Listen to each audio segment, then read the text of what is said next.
Is Face the State for Sunday, July 13th. In an exclusive interview, we're talking to the person most people believe is the main reason so many Pennsylvanians are registering as Republicans. What can Democrats learn from what Scott Presler is doing right in PA?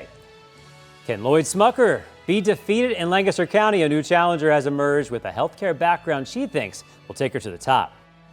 And politics from the pulpit? How a new ruling could change the separation of church and state in places of worship. Next. CBS 21 News presents Face the State with Joel D. Smith. A look at the issues and politics that shape Pennsylvania. All right, folks, let's get this show started. An interview I've been trying to do for a long time, but now it's actually happening. We have the Republican here who is the master of the registration. It is Scott Presler right here. He's right now a Pennsylvania resident as well. Welcome to the show. How you doing? Thank you. It's summer. We've got fairs and festivals. I am ready to rock and roll. Thank you for having me. Okay, I know that your big goal overall has been to try to get that registration gap much closer for the Republican side. I mean, if you look back during the Obama administration, it was close to 1 million more Democrats. How close are you right now? Well, actually, when President Obama was reelected back in November of 2012, there were 1.2 million more registered Democrats than Republicans, more than 1.2. And so as of Monday of this week, we get data every Monday, that number has gone down to 175,000 voter registrations. Now, if you take out inactive voters, meaning voters that haven't voted for a little while, that 175,000 number actually goes down to 74,909. So we are on the verge of flipping Pennsylvania from blue to red in terms of voter registration. I know it's always a combination of the feelings people have, but also the chance to get that registration. I know you've been very active in finding people that maybe weren't part of the process. Give me your one or two main reasons that you've seen that shift. People are happy with President Trump's agenda. But I think first we must realize, why did Pennsylvania vote for President Donald Trump over Kamala Harris? And there were three main reasons why. Number one, they wanted peace, not war. And President Trump has demonstrated, even during his first administration, that he is the peace president, and even making sure that peace through strength, that Iran doesn't have nuclear capability. Number two was the economy. And third, and what I think is probably the most important, especially in the Commonwealth of Pennsylvania, is Americans are vehemently opposed to illegal immigration. Right. And they voted for President Trump because of America First. And those three issues, we're seeing a continuation of 2024 into 2025. I know you're out there all the time. You're still, like you said, working on that gap and making your progress. What has been the enthusiasm level now compared to before the election? Because before it's all we need change, we got to do this stuff. Now you have the person in office that you voted for, and are you getting what you voted for? In particular, are people talking about the big, beautiful bill and maybe some deficit problems that could come out of that? What's the mood right now as you're trying to keep these numbers going in your direction? You know, I'm on the ground often with my team across Pennsylvania, and issues like the BBB don't come up. And I want to remind our beautiful listeners at home, even though I'm on the media with you right now, social media is not real life. On the ground, people are talking about the fact that we're deporting criminal illegal aliens. And so on the ground, we're not seeing some of the things that other people are making a big deal about. I hear you. They care about the economy. They care about illegal immigration. Those are the things that matter. Well, yeah, I mean, I go out to the farmer's market every week. It's where I actually saw you at Roots over there in Manheim. Those are the people that are doing the voting and that are interested in things. And you went after the Amish community, trying to get more of them registered. That brings me to my next point here. I read online recently you're going to be at a Catholic church doing a registration there. Is that actually in reaction to the IRS ruling allowing some endorsements now coming from the pulpit in the future? You know, I will say Churches this year have been coming around even prior to the IRS decision to ease the Johnson Amendment, that churches can become political and endorse politically. So even before that, we had some churches, because I want to be clear, 30% of Christians are not registered to vote. 30% of Christians are not registered. And if they actually voted their biblical values, we could radically transform our country for the better, for the positive. And so I will say this Catholic Church, though, came right after the IRS decision. And so I think that ultimately this decision is going to benefit people of faith and voters of faith, perhaps getting more involved in our elections. And I firmly welcome that. What's it been like for you to hear all the criticism coming your way as well? When you're out there, you're just getting people to vote, the numbers are good, that's one thing, but you haven't been afraid to speak up, to talk about tough things. I've seen you in front of some local township offices sometimes, but with that comes scrutiny back at you. How's it been personally when it comes to that kind of thing? You know, I'm on a health journey. In the last 3 months, I've lost 35 pounds. On television with you today, I think some might even say I'm glowing and scintillating. Listen, water off a duck's back. They can scrutinize me all day, every day, but we have a winning message. And so I will take those tomatoes and I will take those arrows all day, because again, we are 74,909 voters away from flipping Pennsylvania. And so therefore, the numbers, the science, the data shows me Pennsylvania, our message is resonating and the state continues to go to the right. But Scott, what happens to those numbers if this America party that Elon Musk is behind really gets going? What would happen to those numbers that you're so proud of and that maybe Republicans were hoping to even get further that way? Well, I do think that a third party would split the vote. We've seen this historically across the country. In 2024, we saw this in Wisconsin. We saw this in Michigan. We saw this in other Senate seats across the country.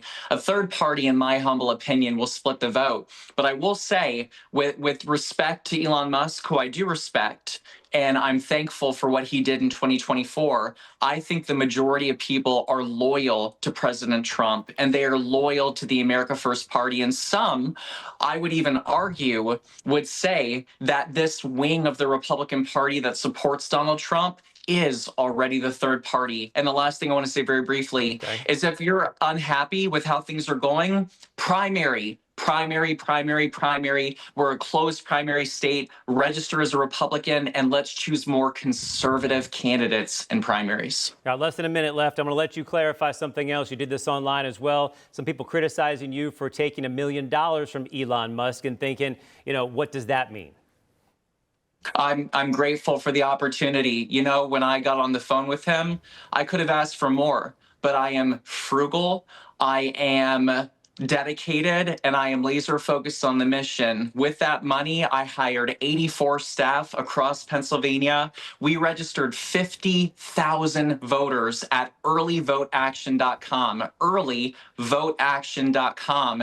And with that, we helped reelect Scott Perry. We flipped Rob Bresnahan's seat to Republican. We flipped Ryan McKenzie's seat to Republican. And we helped to defeat entrenched Democrat Bob Casey, electing Senator McCormick, the 53rd Senate seat that gave President Trump that beautiful Republican majority. All those things happened. We did. But what about the money piece of this? I mean, are they thinking that, he's going to give you more money, you're going to do more things for him? What about that criticism? I'm on the media right now. If people are understanding that Elon is probably not going to donate to me again, I ask for your support. I ask to earn your support by donating and financing our work at earlyvoteaction.com. Right. And you're not going to join his America party. You're staying with the Republicans, no. You say. Okay. No, I am loyal to the president, and I am loyal to using the vehicle of the Republican Party to make the best party possible. Okay, I could talk to you all day. You're an interesting person. I've called you when people say, what kind of person is this? I said, he's kind of the Pied Piper of Republican registration. He just gets it done and goes to these places, and people seem to do it. And your political future will be very interesting as well, and we'll get you back on and talk about that someday. Thanks, Scott. Grateful. Thank you. All right, folks, if you want to check out the entire interview with Scott Presler, head to our YouTube page. There's also a new candidate that has entered the fray, trying to unseat a longtime congressman. why she thinks now is the time to make some history.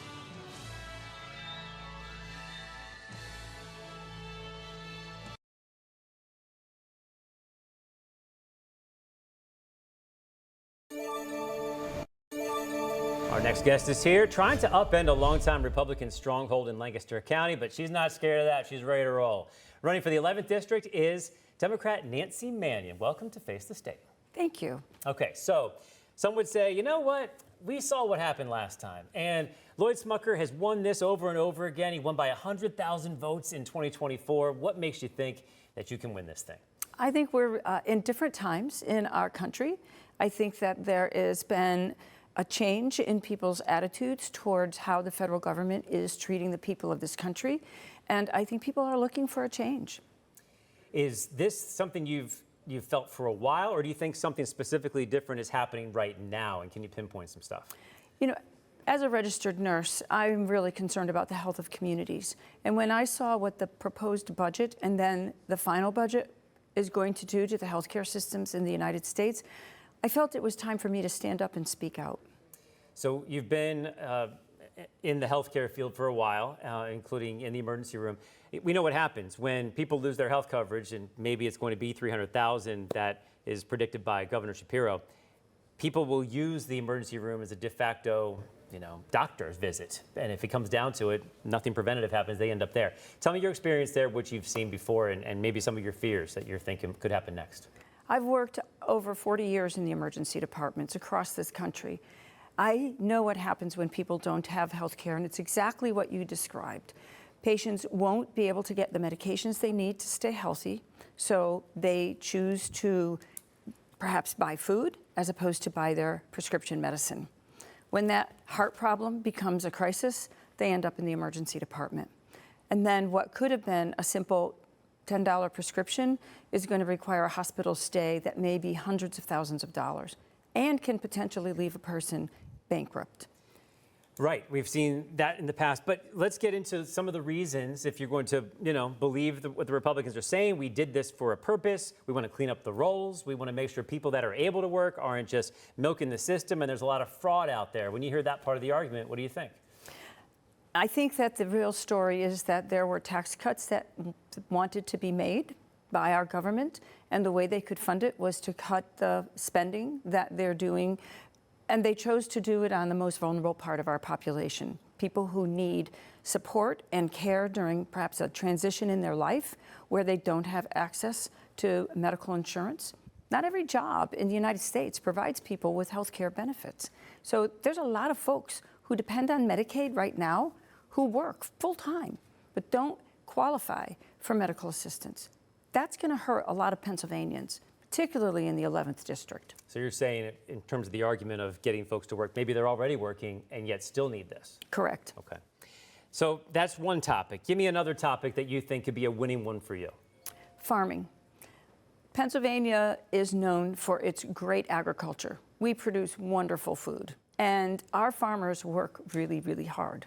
I have talked with folks in the farming industry, and they are really worried about this. Because you know that the district that you're going for is 60% Republican.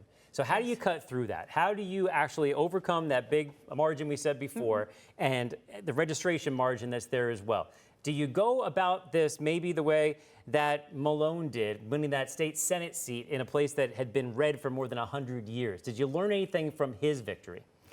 There are great lessons from the victory of James Malone, and I think the foremost is that people want someone who's visible, who is listening to them, and really it's about talking to your neighbors. So when I talked to James Malone, he admitted, he says, you know what, I'm going to have to represent the people of this district, and it might not be my personal preferences, but I know what they need, so I might have to moderate a little bit. He admitted that. Are you a moderate Democrat? When you are talking about representing this district that's still, no matter even if you win, will be 60% Republican?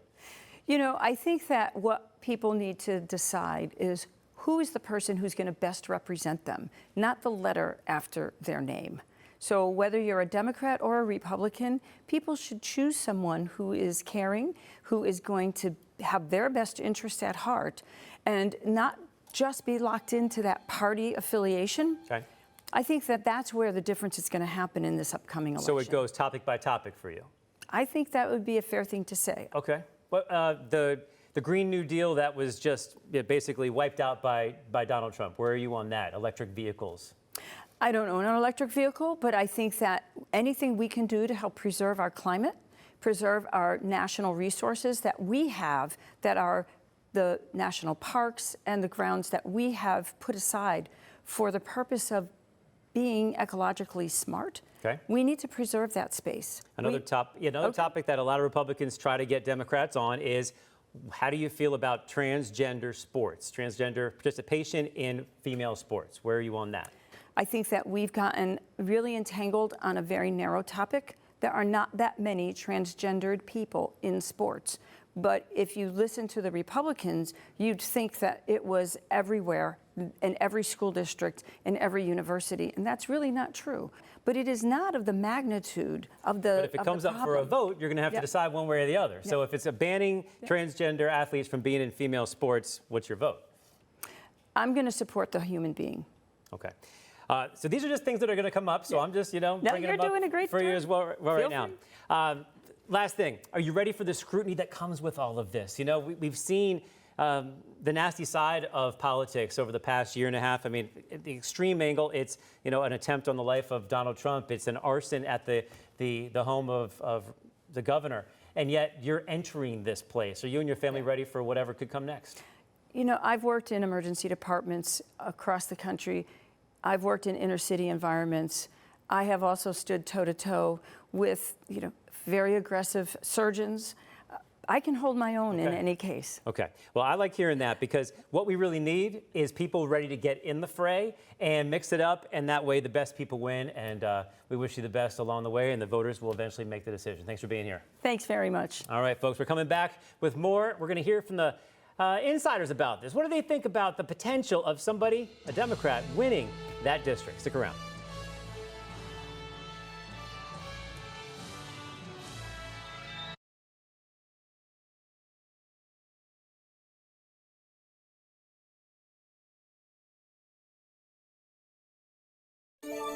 All right, it is my favorite time of the week, everybody. Our CBS 21 political insiders are here. Democratic strategist Mark Singal and Republican strategist Mike Regan. We just listened to the Pied Piper of Republican registration. I call him Scott Presler.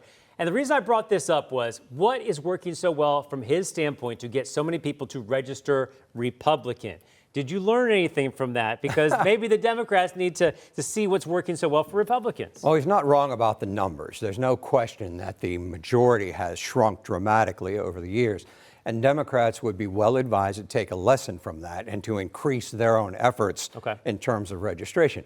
But it's just incredible to me that he takes the full credit for that, like he was the cause of that. There's a lot of people working in the field, and I give a lot of credit to precinct workers in the Republican Party and so on, who have worked for years to achieve those numbers. The other observation is, it's interesting to me that he says that it's okay for him to register people to vote for his party, but not for Elon Musk to register people to vote for the American Party. Somehow that's wrong.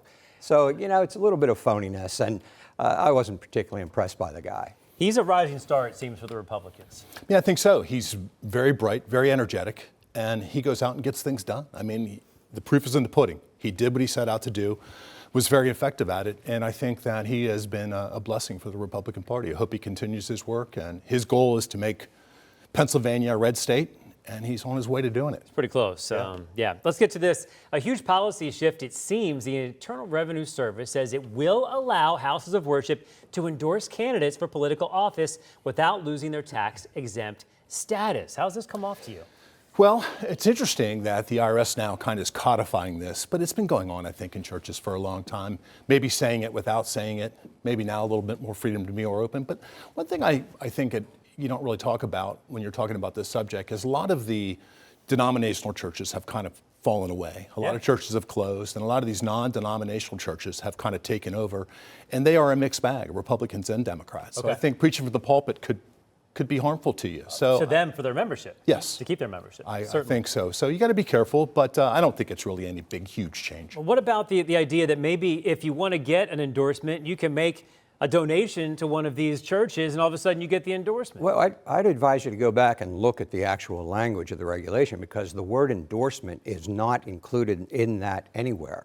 they are saying that you can provide additional instruction from the pulpit and blah, blah, blah, and that is not going to invoke the Johnson Amendment, with which you would lose your tax-exempt status. So I tend to agree with Mike that it's kind of saying the same that currently exist. Yeah. Because there are, active churches that, We've seen it for years. and there are churches that have come close to endorsing Right. candidates. Everything but. By the way, the Catholic Church came out immediately and said it's not going to affect us one bit because we will still advise, but we are not going to endorse. But you did hear Scott Presler say he was invited in right after that. So, we'll see how that goes. Hey, the PA-based skilled nursing home chain, one of the biggest in the country, declaring bankruptcy this week. Our political insider, Brittany Crampsey, represents some senior citizen organizations. She described one of the main reasons why she thinks this has occurred. Take a listen. There is a factor in Pennsylvania called the budget adjustment factor, which allows the state to chronically underfund nursing homes across the state. So they take the pot of money of Medicaid that they have available and then adjust what nursing homes are asking for their reimbursement by that number. So right now, the proposed rate, the budget adjustment factor, is 0.8, which means that the state is only reimbursing 80% of what it costs to care for our seniors. So can the state make up the difference there, and should they? Probably not on both sides. And the thing is that what you're looking at is the tip of the iceberg, because nursing homes and rural hospitals all have to do long-term planning. And the handwriting is on the wall, and they know that if they lose that 60% of people who use Medicaid to pay for their services, they're not going to be able to exist. You're going to see massive layoffs all over the country as a result of the big ugly bill. Well, but let's get to the specifics of this. This would be the state having to look into making up the difference. Has this come up before when you were in the state? I don't remember this coming up, but one of the things that you have to understand is that the nursing homes really started to take a hit during COVID. Right. Their expenses went way up. Their enrollment went way down. Another thing no one's talking about, Joel, is the fact that more and more people are staying home longer. They're not going into nursing homes. I mean, that's been a push of insurance companies and others to try to get people to stay at home longer. So I think that's a big issue too. So I don't know. I mean, it's going to be interesting to see what we do. But as we all know right now, we don't have the money, right? Any more money to do it. We don't have money to. Well, that makes it challenging enough to get to the budget without adding something big like this in the back end. All right, when we come back, we're going to talk about a big anniversary, not one we want to remember, but we have to talk about. It is 1 year since Butler. Stick around.